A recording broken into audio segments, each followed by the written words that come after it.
श्रम एवं सेवायोजन मंत्री श्री अनिल राजभर जी, श्रम और सेवायोजन के राज्य मंत्री श्री मनोहर लाल मुन्नो कोरे जी,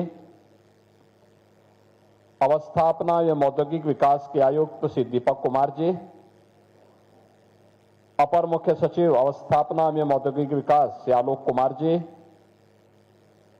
प्रमुख सचिव एवं अध्यक्ष Uttar Pradesh BOC W board doctor M.K.S. Sundaram ji, श्रम आयुक्त मार्कंडेय शाही जी, श्रम और सेवायोजन विभाग के हमारे सभी अधिकारीगण, प्रदेश की राजधानी लखनऊ और प्रदेश के सभी 75 जनपदों में आयोजित अलग अलग कार्यक्रमों में उपस्थित हमारे सभी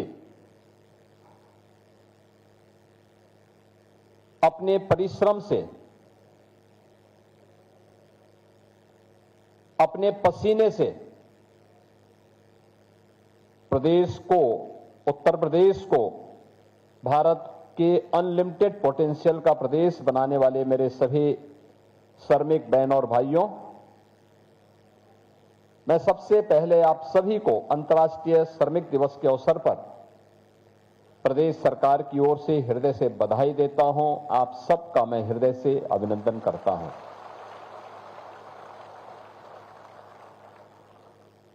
इस अवसर पर श्रमिकों के परिश्रम की एक नई मिसाल आदरणीय प्रधानमंत्री जी के मार्गदर्शन में अटल आवासीय विद्यालय के रूप में हम सबको 2023 में प्राप्त हुई थी और आज अटल आवासीय विद्यालय के उन छात्रों को, पहले बैच के छात्रों को जिन्होंने मेरिट सूची में स्थान प्राप्त किया है, उन बच्चों को सम्मानित करने और दोनों प्रयागराज और वाराणसी के अटल आवासीय विद्यालय के प्रधानाचार्यों के बीच सम्मान का एक आयोजन यहां पर मुझे श्रमिक दिवस पर करने का अवसर प्राप्त हुआ है। मैं अटल आवासीय विद्यालय के इन सभी छात्रों को, दोनों प्रधानाचार्यों के साथ साथ जिन विद्यालयों ने अच्छा काम किया है और वहां पे श्रमिकों के बच्चे पढ़ते हैं, यह अटल आवासीय विद्यालय डेडिकेटेड है श्रमिकों के बच्चों के लिए, या फिर मुख्यमंत्री बाल सेवा योजना, जो बच्चे कोविड कालखंड में निराश्रित हुए थे, उन बच्चों के लिए। तो स्वाभाविक रूप से मेरिट में, सीबीएसई बोर्ड की मेरिट में स्थान प्राप्त करने वाले इन बच्चों ने आपके पसीने और आपके श्रम की लाज रखी है। मैं इस अवसर पर इन सबको हृदय से बधाई देता हूं। हम सब जानते हैं कि नए भारत की प्रधानमंत्री मोदी जी के विजन के, नए भारत के वास्तविक शिल्पकार आप लोग हैं। हमारा श्रमिक जिस भी क्षेत्र में काम करता है, सर्दी, गर्मी, बरसात, आंधी, तूफान, लू, कुछ भी हो, वह न रुकता है, न थकता है, न डिगता है, और आपकी पसीने की एक एक बूंद जब धरती पर पड़ती है तो ये धरती माता सोना उगलने का काम भी करती है।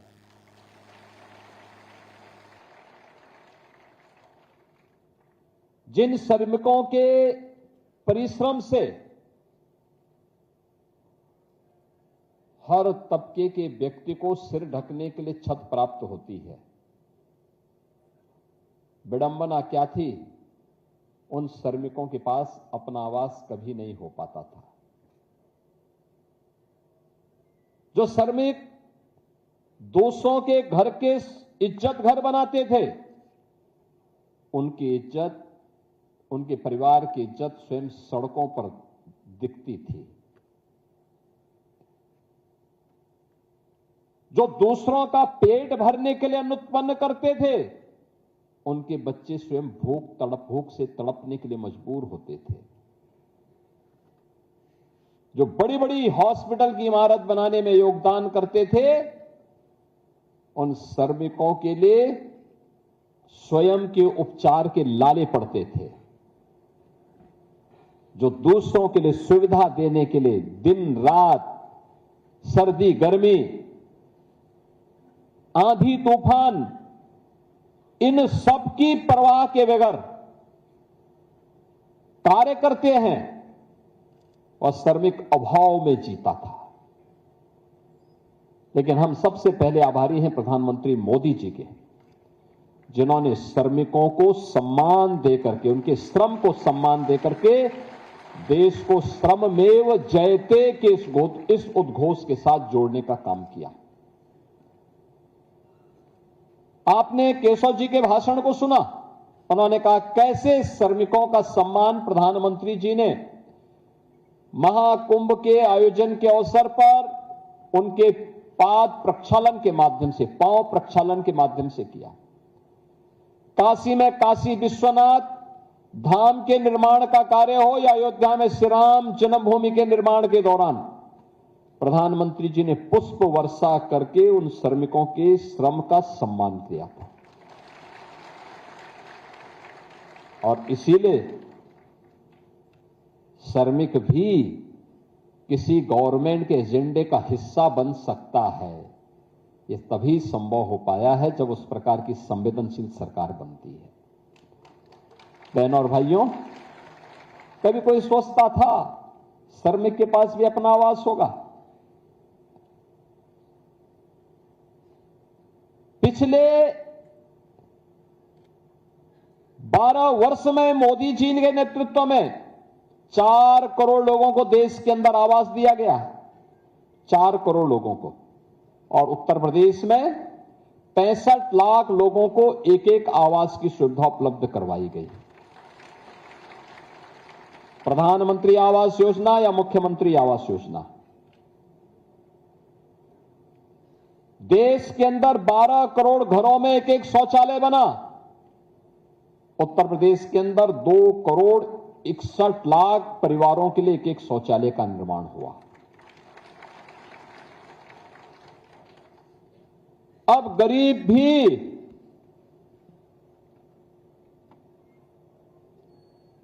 किसी भी बड़े से बड़े हॉस्पिटल में, जिस हॉस्पिटल के बनाने में किसी श्रमिक के पसीने की बूंद लगी है, उसमें गरीब का भी उपचार होगा, क्योंकि मोदी जी ने आयुष्मान भारत की सुविधा दी है। और हमारे श्रमिकों को पहले से सुविधा है, जो बचे हुए हैं उनके लिए आज मैं घोषणा करने जा रहा हूं।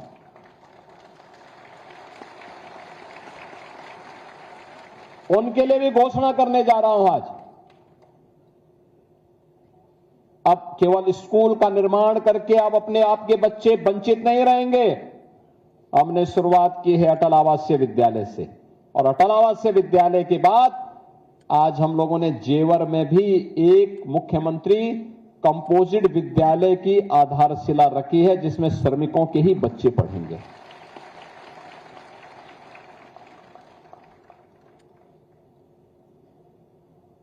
अब आपके लिए सर्दी हो, गर्मी हो, बरसात हो, गैस कनेक्शन के लिए भटकना नहीं पड़ेगा। प्रधानमंत्री उज्ज्वला योजना में मोदी जी ने 10 करोड़ लोगों को फ्री में कनेक्शन उपलब्ध करवाए हैं, और उत्तर प्रदेश सरकार वर्ष में 2 बार होली और दीपावली में फ्री में भरा हुआ सिलेंडर उपलब्ध करवाती है। देश के अंदर 10 करोड़ लोगों को, और अकेले उत्तर प्रदेश में लगभग 2 करोड़ लोगों को इसकी सुविधा प्राप्त हो रही है। पहले गरीब का राशन कुछ लोग चट कर जाते थे। आज प्रदेश के अंदर 16 करोड़ लोगों को फ्री में राशन की सुविधा का लाभ प्राप्त हो रहा है। जो भी गरीब के हक पे डकैती डालता था, उनकी जगह हवालात में हर व्यक्ति सम्मान के साथ जी सके। और आज इसीलिए, क्योंकि आपकी वास्तविक मेहनत को, आपके श्रम को सम्मान दिया गया है। आपने देखा होगा पहले होता क्या था, खेतों में काम हमारा बटाईदार और श्रमिक करता था। अगर मेहनत उसने खेत हुंडा पे लिया और खेत किसी आपदा की चपेट में आ गया तो बेचारा कर्ज के तले दबता था। अब सरकार ने क्या किया, कहा कि नहीं, आपदा आएगी, केवल मुआवजा जिसका खेत है उसको नहीं मिलेगा, बटाईदार को मिलेगा। बटाईदार जिसने जो खेती कर रहा है, आपदा की चपेट में अगर कोई बटाईदार या श्रमिक आता था उसको कोई सुविधा नहीं मिलती थी। हमारी सरकार ने उसको 5 लाख रुपए का मुख्यमंत्री कृषक बीमा, दुर्घटना बीमा के साथ जोड़ करके कहा कि नहीं, किसान के साथ साथ जिसकी जमीन है उसके साथ साथ वहां काम करने वाला कामगार भी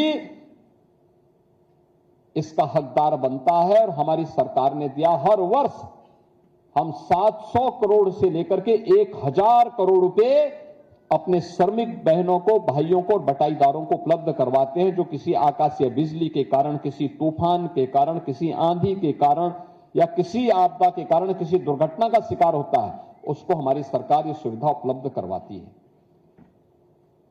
बहनों और भाइयों, सामान्य दिनों में लोग तमाम घोषणाएं करते हैं, बड़ी बड़ी बातें करते हैं, बड़े बड़े नारे देते हैं, लेकिन याद करना, संकट के समय जो आपके साथ खड़ा होगा वही आपका हितैषी है। याद करना, जो संकट में आपके साथ नहीं, वह कितनी भी बड़ी घोषणा करे वो कभी आपका हितैषी नहीं। याद करिए, इस सदी की सबसे बड़ी त्रासदी आई थी कोरोना कालखंड में। कोरोना कालखंड में ये जितने विपक्षी नेता हैं ना, ये सब रजाई तान करके सब अपने अपने घरों में छुप गए थे, कोई दिखाई नहीं देता था। जब उत्तर प्रदेश का कामगार और श्रमिक अन्य राज्यों को छोड़ करके यूपी में वापस आ रहा था, तब न कांग्रेस थी, न सपा थी, न बसपा थी, न कोई और दल था। तब केवल और केवल डबल इंजन सरकार थी। मोदी जी थे और उत्तर प्रदेश में हमारी सरकार थी, हमारे अधिकारी कर्मचारी लगे हुए थे। हम लोगों ने एक साथ 14,000 बसें भेजी, गाजियाबाद, नोएडा, बुलंदशहर, मेरठ, और मैंने कहा यूपी ही नहीं, भारत के अंदर का कोई भी श्रमिक आएगा, कामगार आएगा, उत्तर प्रदेश उसके लिए फ्री में व्यवस्था उपलब्ध कराएगा, उसके रहने के लिए, उसके खाने के लिए, जितने दिन रहना चाहेगा फ्री में भोजन की व्यवस्था देंगे, फ्री में उपचार की व्यवस्था देंगे। और हम लोगों ने 1 करोड़ लोगों को उस समय उत्तर प्रदेश के अंदर रखा था और हर श्रमिक के लिए राशन कार्ड भी बनवाया, उसको 15 दिन 1 महीने का फ्री में राशन भी दिया। और जब तक कोरोना था तब तो देते ही थे, कोरोना के बाद भी फ्री में राशन की सुविधा का लाभ प्राप्त हो रहा है। यह डबल इंजन की सरकार संकट में खड़ी होने वाली सरकार है। चाहे वह खेतीहर मजदूर हो, चाहे वह निर्माण श्रमिक हो, चाहे वह विभिन्न अथॉरिटी में काम करने वाले श्रमिक हो, चाहे वह औद्योगिक क्षेत्रों में कार्य करने वाले हमारे श्रमिक, इन सब के उत्थान के लिए, इन सब के संरक्षण के लिए ये डबल इंजन की सरकार पूरी मजबूती के साथ खड़ी है। हम आभारी हैं प्रधानमंत्री मोदी जी के, जिन्होंने श्रमिकों के लिए एक सामाजिक सुरक्षा की गारंटी की व्यवस्था की। आज उसी को और एक्सपेंड करने के लिए आज हम सब यहां पर आए हैं। और आज मुझे बताते हुए प्रसन्नता है कि हमारे श्रम और सेवायोजन विभाग के द्वारा इस दिशा में बेहतरीन प्रयास किया गया। उस बेहतरीन प्रयास के परिणाम सामने आ रहे। अटल आवासीय विद्यालय उसका एक उदाहरण है। अभी इस कार्यक्रम के बाद हमारे श्रम मंत्री श्री अनिल राजभर जी अभी जा रहे हैं यहां से गोरखपुर। वहां पे 200 श्रमिकों की बेटियों की शादी के लिए स्वयं वहां पर मेहमानों का सम्मान और उनका आवभगत करने के लिए मंत्री स्वयं वहां खड़े होंगे और उन शादी को संपन्न करने के लिए मंत्री, यानी हमारे विधायक के घर में शादी होगी तो मंत्री जा पाता है कि नहीं जा पाता है, कठिन है, लेकिन वहां मंत्री स्वयं जा रहे हैं जहां श्रमिकों की बेटियों की शादी हो रही है, स्वयं उसमें उपस्थित होंगे गोरखपुर में। उनके वेलफेयर के लिए ढेर सारी स्कीम आज के दिन पे निकाली गई है और उसी निकालने के क्रम में प्रदेश के अंदर जो परिवर्तन देखने को मिला है, जो कार्य प्रारंभ किए गए हैं, आज उसी का परिणाम है कि हम लोगों ने प्रदेश के अंदर 18 कमिश्नरी में एक एक अटल आवासीय विद्यालय बनाए हैं, यानी एक विद्यालय में कम से कम 1,000 बच्चा पढ़ सकता है। क्वालिटी एजुकेशन केंद्रीय विद्यालय से, नवोदय विद्यालय से या फिर सैनिक विद्यालयों से जुड़े हुए जो प्रधानाचार्य थे, जो शिक्षक थे, उनको हम लोगों ने यहां पर तैनाती दी है और उनके माध्यम से श्रमिकों के बच्चों को राष्ट्र निर्माण में वह भी अग्रिम पंक्ति में जाकर के खड़ा होगा। जो अनिल जी ने कहा कि श्रमिक का बच्चा श्रमिक नहीं होगा बल्कि वह भी अधिकारी की श्रेणी में खड़ा होगा, यही बनाने की प्रक्रिया यहां से प्रारंभ हुई है। अटल आवासीय विद्यालय आज वहां पर है, आज आवासीय सुविधा भी उपलब्ध कराई जा रही है और प्रदेश के अंदर जो बेहतरीन सुविधा उपलब्ध करवाने के काम हो रहे हैं। आप इस बात को देख सकते हैं कि बिना मेहनत के कुछ भी नहीं हो सकता और आज उसी का परिणाम है कि यह केवल एक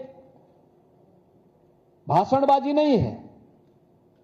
पिछले 9 वर्ष के अंदर जो काम हुआ है प्रदेश के अंदर, आज मैं कह सकता हूं यूपी के लोगों को यूपी के अंदर ही अब रोजगार मिल रहा है। 3 करोड़ लोगों को केवल सूक्ष्म लघु मध्यम उद्यम विभाग में काम मिला है। बड़े निवेश के माध्यम से उद्योग, आप सोचो 1947 से लेकर 2017 तक उत्तर प्रदेश में केवल 14,000 उद्योग लगे थे, आज इनकी संख्या बढ़कर के 32,000 से ज्यादा हो गई। 32 यानी 18,000 नए उद्योग इन 9 वर्षों में लगे हैं। इनमें 65 लाख से अधिक लोगों को नया रोजगार मिला है, वो अभी तो यूपी के ही लोगों को मिला है।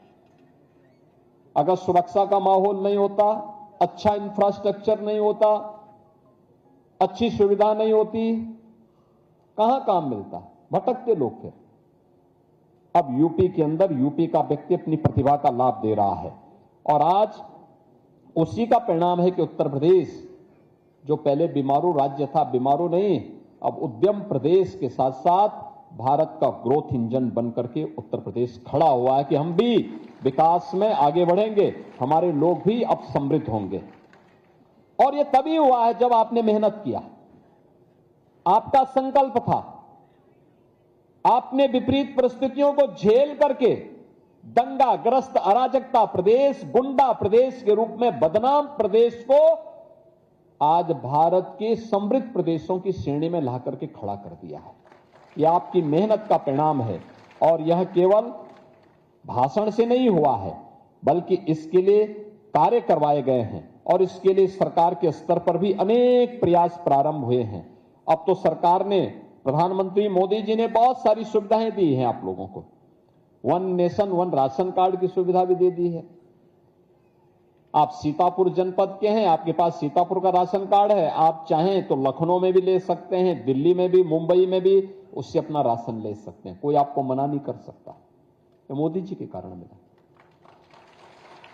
और आज प्रधानमंत्री मोदी जी के द्वारा ही जो व्यवस्था बनाई गई है, यहां पर प्रधानमंत्री श्रम योगी मानधन योजना में 7 लाख से अधिक श्रमिकों को आच्छादित किया गया है।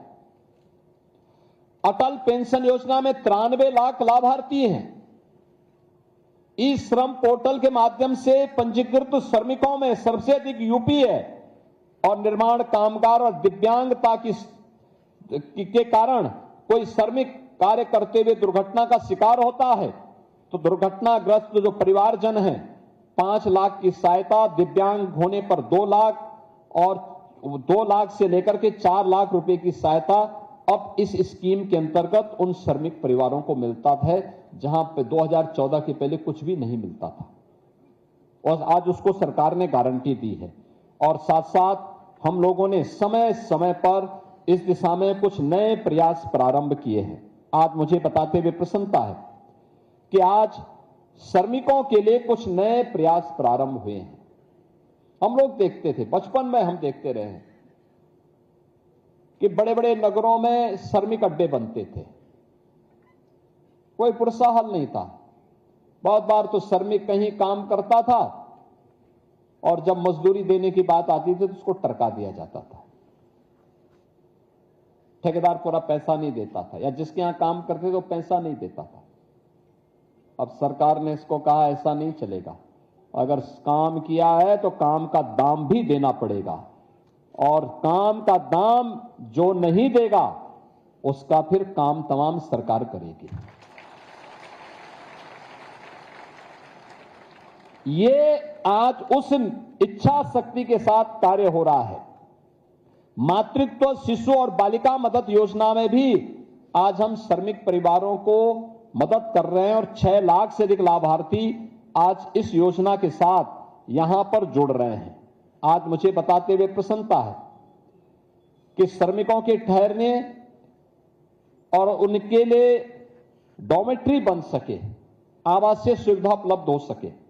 आज हम लोगों ने यहां पर तमाम ऐसी योजनाओं को यहां पर लॉन्च किया है। श्रमिक डॉर्मेट्री का प्रावधान करने की व्यवस्था की है। इसके लिए उन्हें कैंटीन, इसमें श्रमिक डॉर्मेट्री केवल डॉर्मेट्री नहीं होगी, सस्ती कैंटीन भी होगी। हमारा प्रयास वही है कि जहां श्रमिकों के अड्डे बने और वहां पे श्रमिक तो रहे, लेकिन उसके लिए सस्ती कैंटीन भी बने, सस्ता भोजन, क्वालिटी भोजन के साथ मिले, औपचारिकता नहीं, अच्छा भोजन क्वालिटी भोजन के साथ, मनोरंजन की सुविधा मिले, अच्छे शौचालय, साफ सुथरे शौचालय, स्नान घर भी मिले, और मनोरंजन के साधन भी मिले। ये भी उसको उपलब्ध करवाने की व्यवस्था की जा रही है। सीसीटीवी की सुरक्षा हो, वहां पे कॉमन एरिया की सुविधा हो, गार्ड की सुविधा हो, ये सभी चीज हम लोग इसके साथ करने जा रहे हैं। मुझे बताते हुए प्रसन्नता है कि हमारा जो बीओसी बोर्ड है, इस बोर्ड ने अब तक 12,26,000 श्रमिकों को आयुष्मान कार्ड के साथ जोड़ा है, यानी 5 लाख रुपए वह परिवार साल भर में फ्री में उपचार की सुविधा किसी भी पैनल हॉस्पिटल में जाकर के करवा सकता है। 12,26,000 इसमें थी, और अब इसके माध्यम से हम लोगों ने किया है, जो शेष बचे हुए थे 15,83,000 जो निर्माण श्रमिक हैं। एक तो निर्माण श्रमिकों की मैं पहले बात कर रहा हूं, एक हेलमेट लगाए हुए हमारे निर्माण श्रमिक हैं, और भी हैं, बहुत सारे लोगों ने हेलमेट नहीं पहने हैं। अब यहां पे जो 15,83,000 बचे हैं, अगर इसको आप देखें, एक परिवार में 5 लोग हों तो 15 पंजे 75, यानी इतने लोग एक साथ 75 लाख से अधिक लोग इससे आच्छादित होने जा रहे हैं, यानी 80 लाख के आसपास लोग इससे आच्छादित होने जा रहे हैं। इनको भी हम 5 लाख रुपए सालाना स्वास्थ्य बीमा की सुविधा उपलब्ध कराएंगे। किसी भी हॉस्पिटल में जाएंगे, पैनल्ड हॉस्पिटल में फ्री में उपचार की सुविधा उनको बड़े बड़े हॉस्पिटल में उपलब्ध हो जाएगी। यह सुविधा आज हम इसके माध्यम से इन्हें उपलब्ध करवाने जा रहे हैं। इसके साथ ही ESIS औषधालय की स्थापना, 41 जनपदों में 116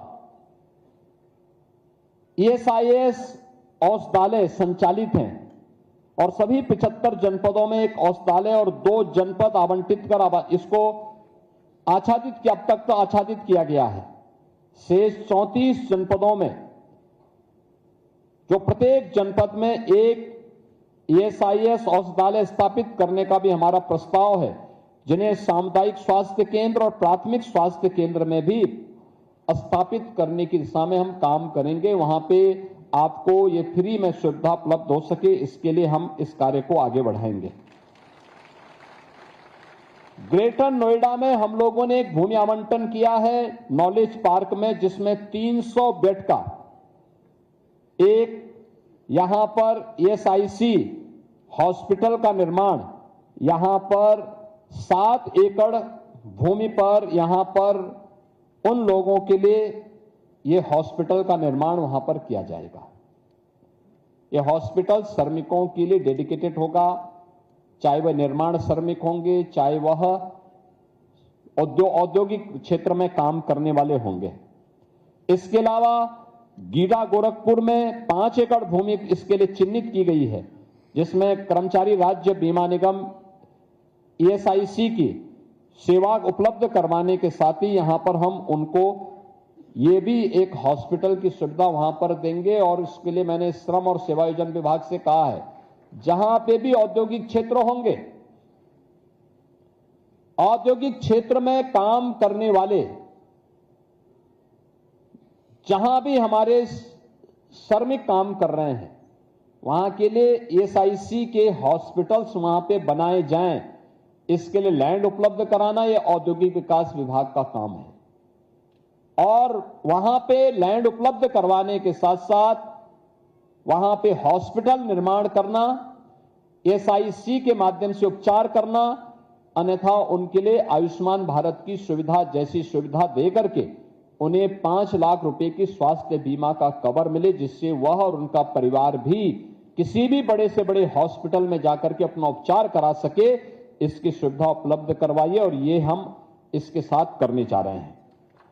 इसके साथ ही जितने भी हमारे निर्माण श्रमिक हैं, उन सभी को तो अब हम इस स्वास्थ्य बीमा योजना के साथ कवर करने जा रहे हैं। उनकी सामाजिक सुरक्षा की गारंटी भी उपलब्ध करवाने का काम किया जा रहा है। अब औद्योगिक क्षेत्र में जो उद्योगों में काम करने वाले श्रमिक हैं, अभी हमने उनका मानदेय कुछ बढ़ाया है। गवर्नमेंट का काम नहीं था, तो उद्योगों का काम था उद्योगों में, लेकिन उद्योगपतियों से, उद्यमियों से बातचीत करते हुए किया है। हमें याद रखना, उद्योग और श्रमिक एक दूसरे के पूरक हैं, दोनों अलग अलग नहीं सोच सकते। उद्योग है तो श्रमिक है, उद्योग का उन्नयन होगा तो श्रमिक का उन्नयन होगा। श्रमिक खुशहाल है तो उद्योग तेजी के साथ आगे बढ़ेगा। दोनों एक को अलग अलग करके नहीं देखा जा सकता। और याद रखना, जहां औद्योगिक अशांति हुई है, वहां खंडहर के सिवाय कुछ भी नहीं बचता। औद्योगिक अशांति किसी भी स्थिति में नहीं होने देना है।